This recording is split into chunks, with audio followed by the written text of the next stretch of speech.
Hey everybody, it's Heather Nichols, and today we're going to have fun with felt, and I'm going to show you how I created these 3 balloon gift tags using some basic embroidery stitches. I'm using 3 colors of felt for my balloons: carrot, strawberry, and split pea. I'm using just the outside outline of the Celebrate Big balloon shaker die. I have some yarn that I got at a local craft store. I'm using a needle. This is an embroidery needle. It has a sharp point and it has an eye big enough to put embroidery floss through. I have several colors of embroidery floss that I picked to match my felt colors. I'm using the largest die in the Tag Stacklets 2 die collection. I'll be using the Starfall background stamp, and I'll also be using the Birthday Basics clear stamp set, just the Make-A-Wish sentiment. I'll be using eyelet setting tools. I have a small hammer, my eyelet setter, and eyelets, and my Crop-A-Dile for punching holes. For stamping, I'll be using Oreo ink and Sugar Cube ink. I'm using some Burlap Twine for the top of my tags, and I'm also using a small amount of fiber fill. I'm starting by die cutting the balloon shape from the different colors of felt. I'll need 2 balloon shapes for each tag.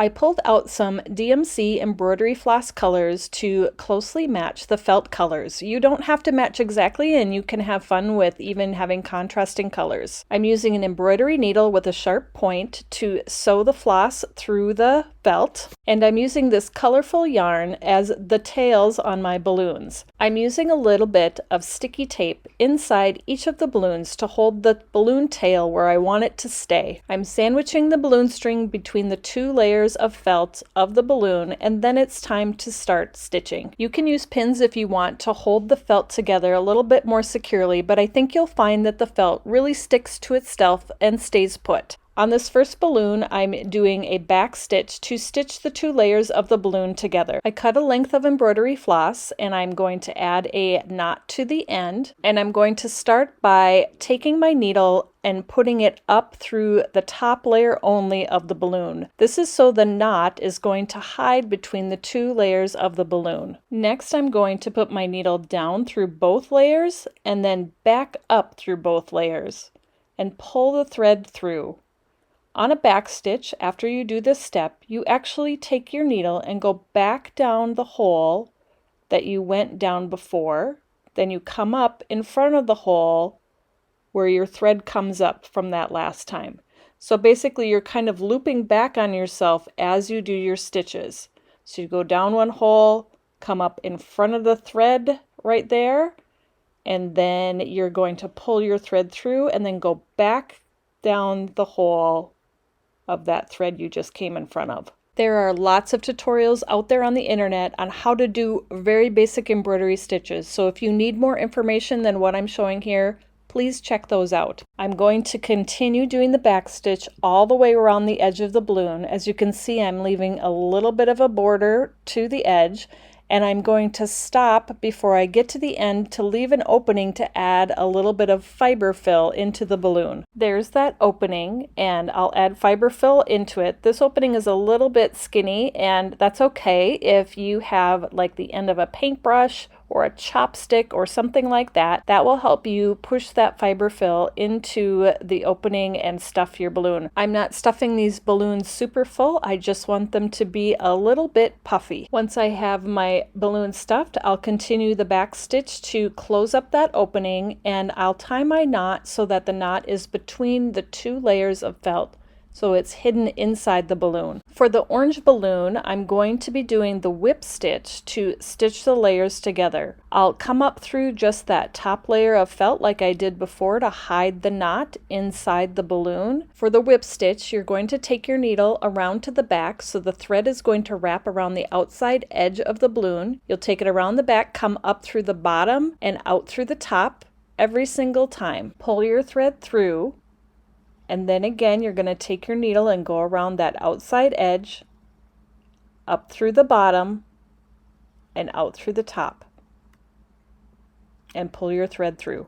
You'll continue to do the whip stitch around the edge of the balloon, but make sure to stop again and leave an opening to add a little bit of fiber fill into the balloon. Here's that opening that I'm leaving to add the fiber fill, so I'll take little bits at a time. That's the best way to get things evenly filled when you're stuffing things. My opening is big enough to use my fingers to get the stuffing in there this time, but remember, if it's not, you can always use the end of a paintbrush or a chopstick to help you get the job done. After my balloon is stuffed, I finished doing the whip stitch to close up that opening and then again tied a knot so that it's concealed between the two layers of the felt. Finally, on this pink balloon, I'm going to use the running stitch to attach the two pieces of the balloon together. I think of the 3 stitches I shared today, this will be the easiest one that you can do. I started again just coming through that top layer of felt to hide my knot underneath, and then you're taking your needle and stitching simply over, under